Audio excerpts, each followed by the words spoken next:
So guys देखिए हमारे यहाँ बारिश कितना तेज हो रहा है और देखिए इधर बारिश बहुत तेज हो रहा है। आप लोगों को लग रहा होगा कि इधर बारिश नहीं हो रहा है, बहुत ज़्यादा तेज बारिश हो रहा है।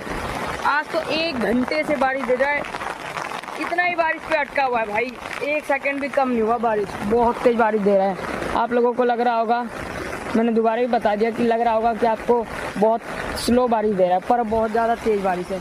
ये देखिए गीला हो जाऊंगा, नहीं छतरी नहीं हटाना, बहुत ज़्यादा तेज बारिश है गाइस, आज तो बड़ा खतरनाक।